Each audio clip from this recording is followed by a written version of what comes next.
Activities Officer. This role focuses on the student experience outside of the lecture theatre. They represent and support all student-led societies, overseeing their funding, training and resources. They also act as the liaison for student media and chair the societies and media committees. Your goal is to boost student participation, foster a sense of belonging and ensure extracurricular activities are inclusive and accessible to everyone.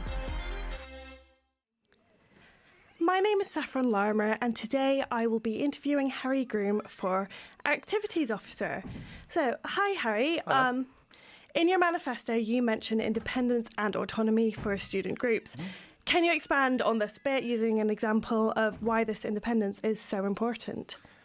In my opinion, independence for student groups is, well, very important. An example from my personal experience running student groups, I've been president of Linguistic Society for 2 years now, and some of the requirements for running quite complex academic events with external speakers, it's a mountain of paperwork that requires a lot of oversight, and for something as simple as an academic speaker coming in, I just want to streamline that for student groups, make it easier to host large-scale events.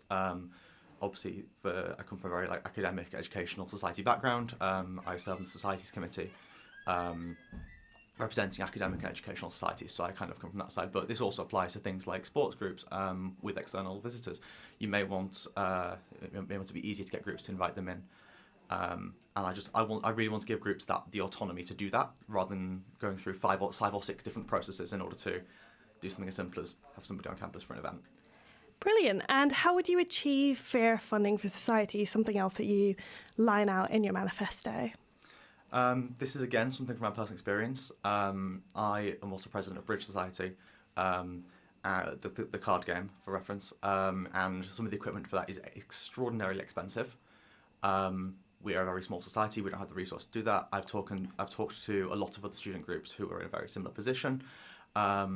In terms of how to actually enact that in practice, I would enact a small societies grant or small societies fund that would kind of level the playing field in terms of funding between large societies and small societies. I'm aware that for student groups, the vast majority of their funding comes from memberships, which obviously scales with the number of members you have. So in essence, funding is much more a problem for smaller groups. So I would want to offset that in some way by maybe just having for example, a pot of funds that small societies can draw from as and when they need to, in order to purchase equipment and attract new members.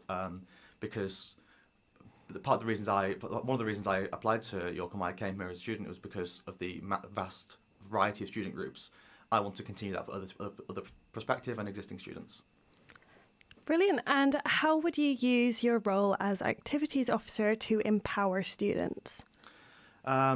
Well, firstly, I would revive the student reward scheme, which rewards society committees for, it's a scheme that used to exist where society committees would be rewarded for hosting engaging and, more importantly, inclusive events.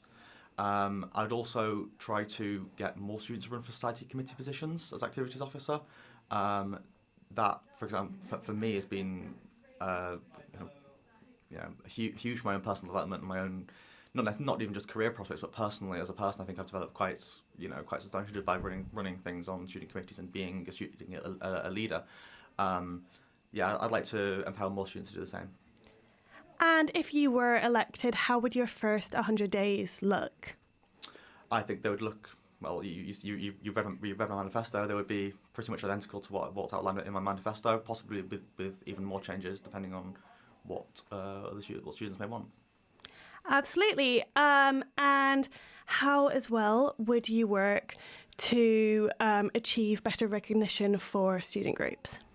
I would increase collaboration between student societies and student media, such as yourselves. I would try to encourage student media to have a more kind of active role in promoting society activities. This also circles back to my recognition of smaller groups and financial support for them initiative, where I would want smaller groups to have a larger presence on student media, just to really amplify the fact that A, they exist, and B, that they're always looking for new members and they want to grow from a membership perspective. And just quickly, what is the most important point of your manifesto? I think it's the fairer funding, followed by independence. In my opinion, that's, I think, the most, especially in the cost of living crisis. I'm sure you're all aware, as I'm sure you're aware, that I think is the most pressing concern affecting students. That's wonderful. Thank you so much. Thank you. Thank you for your time. Activities officer. This role focuses on the student experience